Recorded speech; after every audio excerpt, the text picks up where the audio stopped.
Halo guys, welcome to my channel Dinamika. Udah lama nggak bikin video. Jadi kali ini saya mau bikin video tips membangun rumah dengan budget paling optimal. Membangun rumah dengan budget paling optimal. Guys, membangun rumah itu ada dua cara. Cara borongan dan cara harian. Saya membangun rumah itu memilih dengan menggunakan cara harian. Dan saya punya pencatatan pengeluaran detail sampai harga 1000 2000 dicatat. Itu bagian dari ongkos kerja buat saya sendiri. Tuh, jadi saya nggak bayar manajer untuk mengatur kos. Sebelum saya lanjut, ya, tadi saya sudah sampaikan kalau membangun rumah itu ada dua tipe, cara borongan dan cara harian. Yang pertama cara borongan dulu. Ya. Cara borongan itu plusnya kita nggak pusing-pusing jadi manajer untuk ngatur finance keuangan. Yang kedua belanja-belanja. Yang ketiga ngurusin tukang. Paling nggak tiga itu ya. Yang pertama ngatur finance uang. Yang kedua belanja-belanja. Dan yang ketiga tukang. Itu cukup berat dan kadang bikin stres juga kalau kita ambil sendiri. Jadi borongan itu kita plusnya tinggal bikin kesepakatan sama pemborong. Saya maunya A B C D E F G, budgetnya segini, ada perjanjian, oke.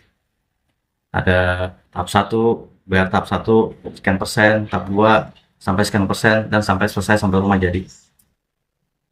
Itu dari sisi kelebihannya kita nggak usah jadi manajer. Nah,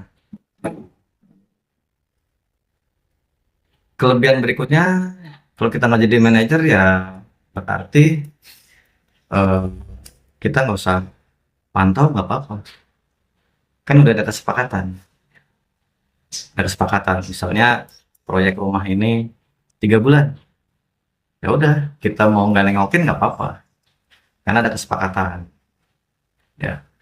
Jadi dua tadi kita nggak usah jadi manajer, santai, nggak usah mikir, nggak usah stres, dan yang kedua kita nggak usah memantau juga nggak apa-apa karena udah ada kesepakatan. Sekarang saya mau ngomongin kelemahan pakai borongan. Yang pertama, kelemahan borongan itu mudah terjadi seperti kayak penipuan. Ya saya bilang penipuan ya.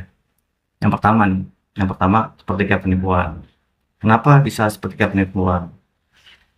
Ada beberapa teman saya juga pernah mengalami, tapi saya nggak usah ceritakan detail, singkat aja.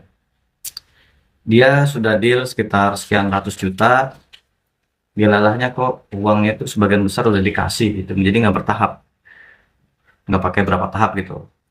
Dilalahnya udah dikasih uangnya ke pemborong, berapa persennya gitu, kemudian dilakukanlah renovasi atau bangun rumah, baru 10%, 15% gitu, ditinggal.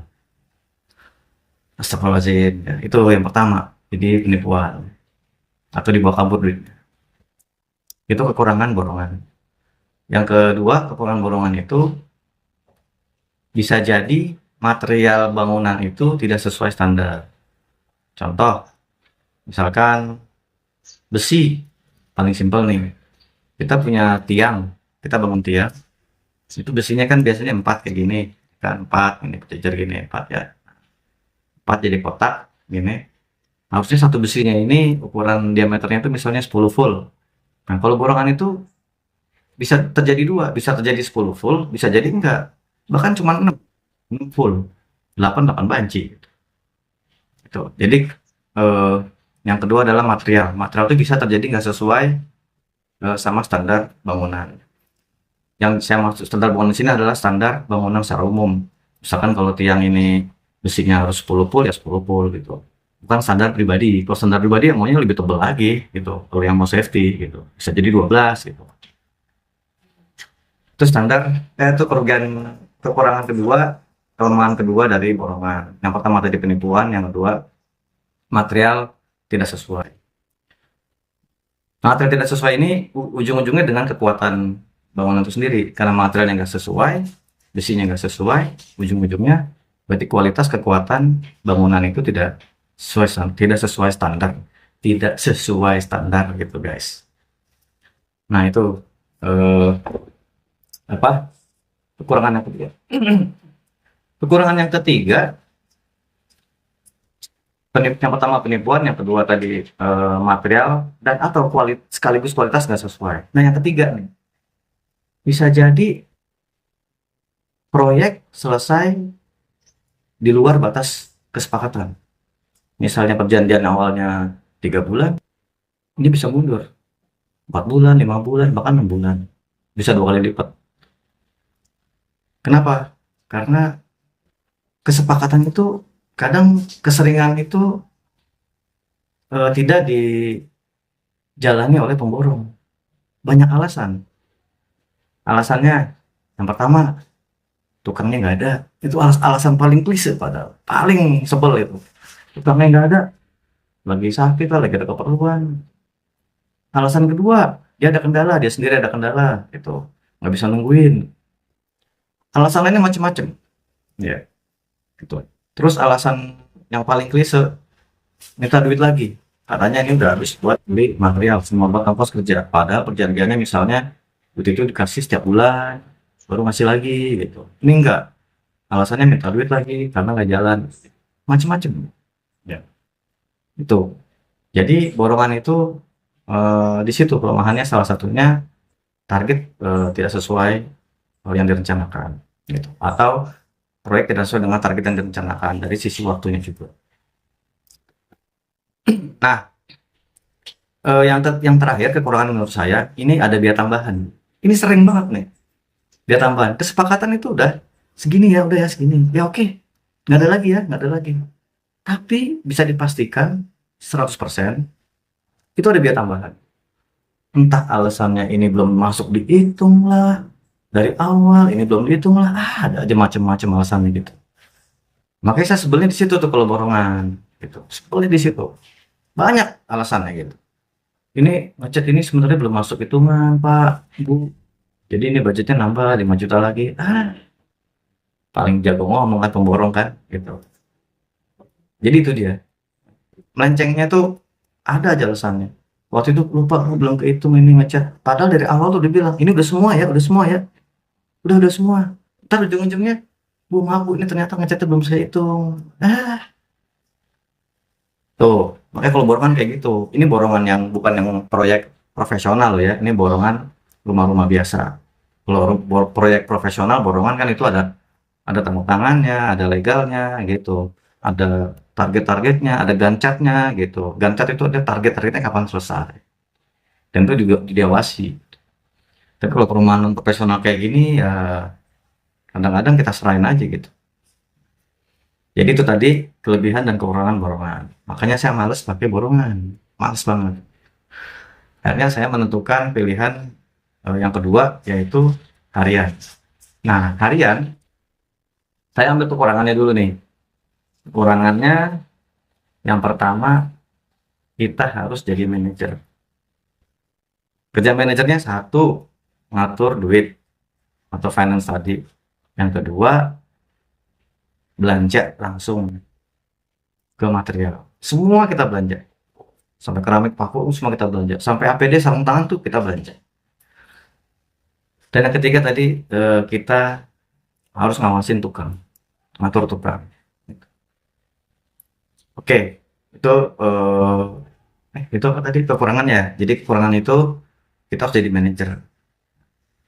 Kalau kita jadi manajer berarti biayanya itu kan biaya manajer tadi kan nol karena kita ngerjain nol gitu ya. Karena kita yang ngerjain. Nah, kekurangan yang kedua kalau kita pakai harian itu bisa terjadi di tengah jalan. Tukangnya ini beralasan, "Pak, ada perlu Pak, capek, mau pulang dulu." Padahal dia sebenarnya udah bete gitu ya, udah bete gitu, udah mungkin udah kerja gitu kan. Karena hariannya tadi dia kan nggak ada uang lebih. Udah terukur. Sehari misalnya 170 satu orang, ya udah kalau 5 orang ya tinggal kali 5 teng teng teng teng teng gitu.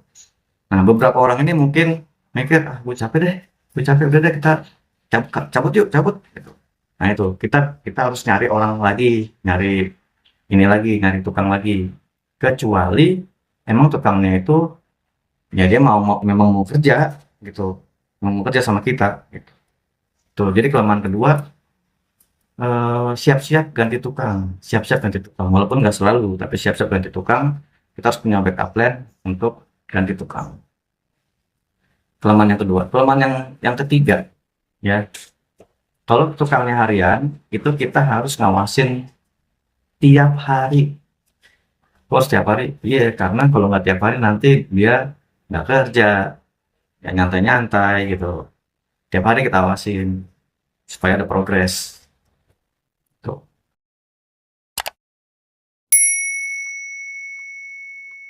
Itu guys. Jadi itu tadi 3 kelemahan kalau bangun rumah pakai model harian. Yang pertama, kita jadi manajer capek. Yang kedua, kita harus eh, siap-siap ganti tukang. Dan yang ketiga, kita harus ngawasin tiap hari. Paling nggak 3 itu kita harus lakukan. Karena itu kita lakukan, sebenarnya itu adalah biaya, sebenarnya biaya buat buat manajer kalau kita nunjuk manajer. Tapi karena kita yang melakukan, jadi biayanya kan nol. Karena kita yang menjadi manajer. Berikutnya kelebihan kalau harian. Nah, kelebihan harian karena kita atau saya belanja sendiri ke material, kita yang ngatur budget, kita belanja sendiri.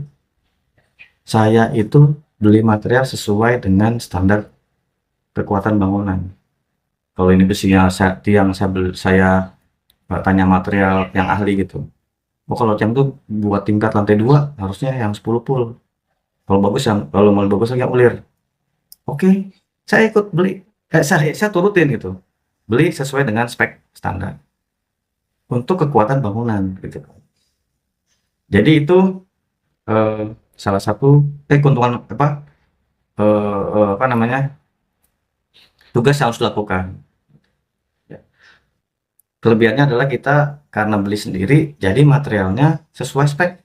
Itu yang pertama, material sesuai spek. Misalkan kita mau beli semennya yang 3 roda, yang memang lebih bagus dibanding yang Raja Wali. Terus besi-besinya tadi yang 10 pul, pasir bangka, atau pasir mundu gitu. Jadi kita bisa menentukan. Terus misalkan genteng, kita pakai spandek yang ketebalannya 0,55, ya kita bilang segitu. Karena ada juga 0,35, lebih murah, 300-an. Yang 0,55 itu sekitar 550-an. Itu. Jadi kita yang langsung kerja, yang langsung beli gitu. Jadi keuntungannya adalah materialnya sesuai spek. Kalau kita yang beli sendiri. Dengan tentunya ya memang kita udah niat beli yang sesuai spek. Kalau kita beli tidak sesuai spek, itu kembali ke orang masing-masing, ke kita masing-masing. Ah, gue pakai Raja Wali aja, kata orang-orang juga sama aja, ya silakan. Gue pakai spandek yang 0,3 mili aja, nggak apa-apa, silakan. Balik ke diri masing-masing. Intinya pengeluaran beli material itu terkontrol. Yang pertama. Yang kedua, kita jagain. Kita harus jagain, karena kita jagain tiap hari, ya kita mau monitor tiap hari, ditungguin gitu, dilihat progres sampai mana. Itu progres dari hari ke hari itu jalan terus. Jalan terus. Balik ke borongan. Kalau borongan itu kan kita kadang nggak jagain. Itu progresnya kita nggak tahu. Seminggu jalan, seminggu off. Seminggu on lagi, seminggu off lagi. Jadi kita nggak tahu. Tapi kalau harian kan kita setiap hari dia harus kerja. Kita udah sepakat ngeluarin uang harian. Gitu, guys. Jadi progresnya itu kelihatan jelas. Tek, tek, tek, tek. Peningkatannya itu jelas. Kalau kita punya tabel, oh ini segini, segini, hari ini, besok ini, minggu depan ini gitu. Dan kita setiap hari, setiap Minggu bisa ngomong sama tukang-tukangnya, besok ini, minggu depan ini gitu. Tapi kalau borongan enggak, kita ajak ngobrol kan borongan gitu. Nah, terus kalau harian, kelebihannya lagi tadi adalah yang pertama tadi adalah kita material sesuai bahan sehingga kualitas sesuai standar sehingga kualitas juga sesuai standar. Progresnya bisa kita pantau harian. Nah, yang berikutnya kalau harian itu kita bisa ngelihat ini tukang kerjanya bener apa enggak. Kalau harian, misalnya kita punya gambar gini, terus tangganya kemiringannya segini, segini kemiringannya tangga, itu kita bisa ngecek karena kan harian. Ya. Baik lagi tadi kekurangan harian adalah kita harus jadi manajer, kita ngecek ke lapangan. Jadi memang kita harus ngecek. Jadi tak bila kalau ada yang hilaf ya kita perbaiki. Misalnya men, dan kayak gini nih, tangannya nggak miring nih gitu, terlalu curam gini, harus gini. Oh iya, tuh ngeceknya tadi tuh harusnya jangan pakai roll, pakai ini aja, pakai kuas gitu. Oh yang ini nih, eh, apa aciannya yang kurang halus, ini plasterannya kurang tebel gitu. Ini keramiknya kok masih miring-miring nih, bongkar lagi dah lah gitu. Jadi kalau harian itu kita bisa melihat dan kita bisa memperbaiki pada saat kita ngecek. Gitu. Tiga itu dulu deh kelebihan harian. Nah, supaya teman-teman kalian tahu plus minus antara borongan dan harian. Sekarang saya mau spill perbandingan cost atau biaya antara material dan ongkos kerja tukang kalau harian. Kalau borongan saya nggak tahu. Kalau harian saya tahu karena saya pengalaman pribadi. Ya, oke. Jadi di bulan saya ambil data 3 bulan terakhir. Jadi saya punya karena saya harian, jadi saya punya aplikasi. Ini kelihatan nggak guys? Oh nggak kelihatan ya? Ini aplikasi saya nih guys tuh. Ya nggak kelihatan dia dari kedip-kedip gitu. Nah ini aplikasi ini saya catat pengeluaran material, beli APD sarung tangan, semua semen paku besi, pasir saya masukin sini semua, ini sini semua aplikasi, termasuk ongkos kerja. Nah di bulan September itu perbandingan antara material dan ongkos kerja itu 1:4. Satu ongkos kerja, tiganya itu 25% ongkos kerja, 75% material. Nih, sudah saya hitung 25%. Ya. Itu di bulan sorry, ini bulan Oktober. Oktober 25%. Bulan sebelumnya, September, itu 31%. 31% ongkos kerja, 69%-nya material. Di bulan Agustus karena memang belinya banyak gitu dan ongkos tukangnya juga banyak, itu perbandingannya 38% ongkos kerja, terus 62%-nya material. Setelah saya bagi rata, jadi rata-rata itu 30%. Selama 3 bulan, 30% itu untuk ongkos kerja, 70%-nya buat material. Jadi kalau kita analogikan pakai lidi kayak gini guys, ini kan ada lidi nih ya, ini ada lidi, ini ada 6 ya, ada 6, nah ini ada 6, nah ini kayak gini ada 6 nih. Saya pakai metode harian kan. Nah jadi dari 6 ini yang 2 ini ongkos kerja, yang 4 ini material. Jelas ya, kan 30%. Ini ongkos kerja, jadi 1:3. Nah, kalau kita balik ke borongan, itu bisa jadi materialnya sama ongkos kerja bisa jadi 1:1. 50% untuk material, ongkos kerja, 50% untuk material. Bahkan bisa kebalikannya kayak gini. Bisa 67%, 67% ongkos kerja ini. Nah, ini 30%, 33%-nya material. Nah, ini kalau materialnya kecil gini, bangunannya kayak apa, guys? Coba coba dibayangkan gitu. Makanya saya di sini spill selama 3 bulan. Ternyata setelah dirata-ratain itu rasionya adalah khusus buat saya ini 33% atau sepertiganya ini buat ongkos kerja dan 67%-nya buat material. Dan itu saya happy banget. Saya puas. Puas kenapa? Karena ya bisa lihat hasilnya juga oke, itu cat-catnya juga oke, nggak ada yang jamuran. Karena saya beli catnya kan sendiri. Sama yang ini yang misalnya tahan 10 tahun cuaca, ya udah bener ya. Yang belakang sini kan yang tahan cuaca nih, cuaca ini kan outdoor. Ini nggak kayak nggak ada debu gitu. Gitu sih guys. Jadi perbandingannya gitu antara borongan sama harian. Tapi ingat, ini borongan-borongan yang rumahan ya, bukan borongan yang profesional. Kalau profesional kan bangun hotel, bangun pabrik, bangun kantor itu kan profesional. Ada legal requirement, ada legal tanda tangannya, ada sisi hukumnya gitu. Nah, kalau rumah-rumah biasa kan biasanya enggak ada legal-legalnya gitu. Kesepakatan aja, oke segini ya, segini. Nah, itu.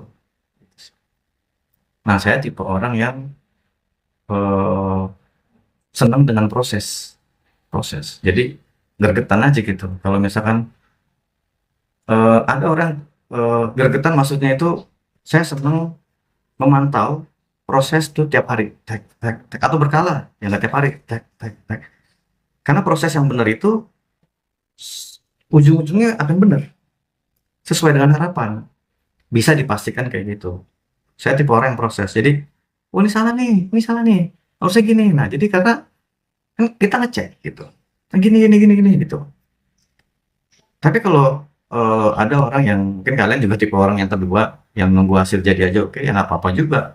Karena kalian yang nanggung, ujung-ujungnya kan, gitu. Ujungnya kalian nanggung juga. Yang penting kalau perorangan itu ya sesuai gambar, gini jadi. Gitu. Ya memang nggak semua harian itu hmm, bisa dipastikan paling optimal atau perfect nggak juga.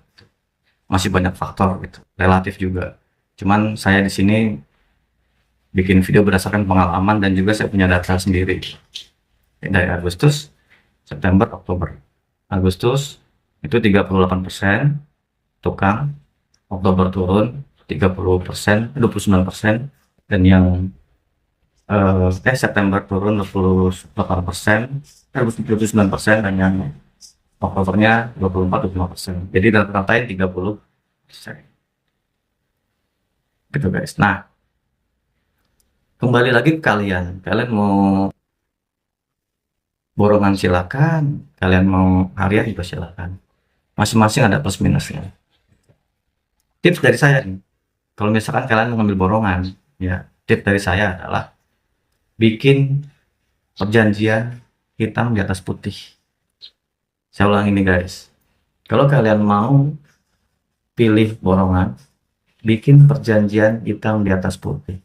Sampai ada kata-kata gini, semua biaya yang ada di kesepakatan ini adalah biaya total sudah termasuk eh, biaya material dan tukang dan tidak ada biaya tambahan lain dengan alasan apapun. Tanda tangan dua belah pihak pakai materai, foto simpen gitu. Karena kalau borongan itu kalau tukangnya nggak jujur-jujur gitu pasti ujung-ujungnya di belakang itu pak maaf pak ini nggak masuk ini pak saya lupa pak. Loh awalnya kan udah dibilang ini udah masuk semua. Nah itulah guys, jadi jangan bukan jangan sih, hindari borongan ya gitu. Kamu pagorongan, kalau pagorongan bikin surat ya, surat kesepakatan gini ya. Tanda tangan pakai materai, tidak ada dia tambahan lagi dengan alasan apapun. Selesai. Dan serah terima tanggal sekian, tanggal sekian, tanggal sekian. Udah. Pembayaran tahap pertama tanggal sekian, tahap kedua tanggal sekian. Ya kita harus kewajiban harus kita ikuti gitu. Sampai mungkin boleh diisi di klausul keberapa gitu, tidak boleh ada kasbon, nah gitu. Selesai 3 bulan, tanggal sekian selesai dan saya sudah pindah rumah, gitu, sudah dihuni, gitu guys. Jadi benar-benar harus jelas. Itu kalau mau pakai borongan. Event itu sama saudara, teman kenal, teman akrab, apalagi nggak kenal. Yang kenal aja kadang-kadang kita ketipu gitu kan. Apalagi kita nggak kenal. Nah, itu tips kalau pakai borongan. Nah, kalau tips pakai harian, yang pertama niat dulu kita jadi manajer guys. Kita megang duit, kita yang belanja, kita ngawasin, itu 3 itu. Kita megang duit, ngatur duit, kita belanja langsung, kita ngawasin, itu sih. Dan kalau harian itu ada sisi lemahnya juga. Kita udah beli material bagus, itu bisa jadi material tadi hilang. Hati-hati, makanya habis belanja di foto, tek tek tek tek tek di foto buat bukti. Bisa jadi hilang. Karena kejadian juga, kok chat saya ini kayak cepet habis gitu. Ternyata diumpetin. Ya saya nggak tahu itu diumpetin apa disimpan nggak tahu. Cuman begitu saya tanya, chatnya mana? Habis. Kok cepet banget habis. Kok cepet banget habisnya? Gimana sih? Udah, ternyata begitu pas sudah selesai, ini dia chatnya masih banyak, masih segini. Wah, itu dia. Ya mungkin karena chatnya bagus, jadi orang tuh mungkin pengen menyisihkan, cuman nggak bilang ke saya. Gitu sih guys. Ya. Dan kalau harian lagi itu kadang-kadang kita juga ada pengeluaran tambahan, misalkan kita malamnya atau kapan itu diskusi sama tukang, kita beli jajan gitu, kita beli apa lagi. Dan kadang-kadang kalau harian itu pun kadang-kadang sih kalau harian itu kita perlu menyisihkan budget untuk ngasih bonus. Karena bagaimanapun juga kalau kita lihat karena kita jadi manajer, ya berarti uang kan kita pegang. Ya sisihkan, tapi jangan janji. Siap-siap untuk ngasih bonus. Ya, misalkan kalau udah selesai ya kasih bonus berapa, ya seikhlasnya kita aja. Supaya mereka senang ada insentif, gitu. Reward, penghargaan. Ya, gitu sih guys, pengalaman saya. Semoga kalau kalian punya rencana renovasi atau bangun rumah dari nol, so, bisa dipertimbangkan tips di video ini supaya 6 lagi 6 lidi ini, uang kita ini benar-benar kepake optimal. Bukan masalah boros nggak boros, kepakainya optimal. Dan di ujungnya nanti kita akan puas gitu. Banyak sih kejadian, ini saya contohin lagi kejadian tuh di luar, yang borongan itu harusnya pakai besi yang segini 10, ini pakai yang 6. Jadi melihat kita, ya kalau dicor ya pasti tegak, tapi sebelum dicor kayak gitu. Aduh. Ya gitulah. Ya kalau kita udah sepakat borongan, ya kalau materialnya dikasih yang nggak standar ya protes sih bisa-bisa aja. Hanya saja kalau borongan itu tetap celah tuh gede banget, terutama dari material, baik dari material dan dari ongkos kerja. Borongan, nih kasus lagi nih borongan nih, ya. Borongan, kita kebetulan dapat tukang yang nggak tanggung jawab. Tukangnya, kepala kepala tukang nggak tanggung jawab. Itu tukangnya belum dibayar 3 bulan kerja, bahkan 2 bulan, sebulan itu ada yang nggak dibayar. Ngomong ke kita, Pak, saya belum dibayar. Ada, kayak gini banyak. Lah kan udah dikasih tahap 1, tahap 2, tahap 3 udah perjanjian, tapi kan dibayar. Dipakai sama pemborongnya. Itu kayak gitu guys, itu sebel. Jadi kita sebenarnya borongan harusnya tidurnya nyenyak gitu kan. Gak usah mikirin macem-macem. Ini malah tukangnya lapor, "Oh, saya belum dibayar, Pak." Ya elah, men. Itulah. Makanya kalau borongan itu kita harus bikin perjanjian detail. Tidak ada komplain tukang belum dibayar. Material harus sesuai standar. Ini, macam-macam. Dan tanda tangan dengan materai. Difoto, disimpan buat bukti. Itu pun udah gitu pun kalau kita nggak ngecek sehari 2 hari terus memang ngecek, udah mereka langsung ngakal-ngakalin guys. Itu udah pasti. Ya. Ya, Udah cukup guys, udah cukup lama video ini. Semoga bermanfaat. Kesimpulannya, balik ke kalian masing-masing. Kalian mau pilih cara borongan atau cara harian, itu terserah kalian. Di sini saya cuma ngasih perbandingan aja antara borongan dan harian, terus baik dari kelebihan dan kekurangannya. Oke guys, thank you udah nonton. Semoga video ini bermanfaat. Terima kasih. Sampai ketemu lagi di video berikutnya. Bye bye.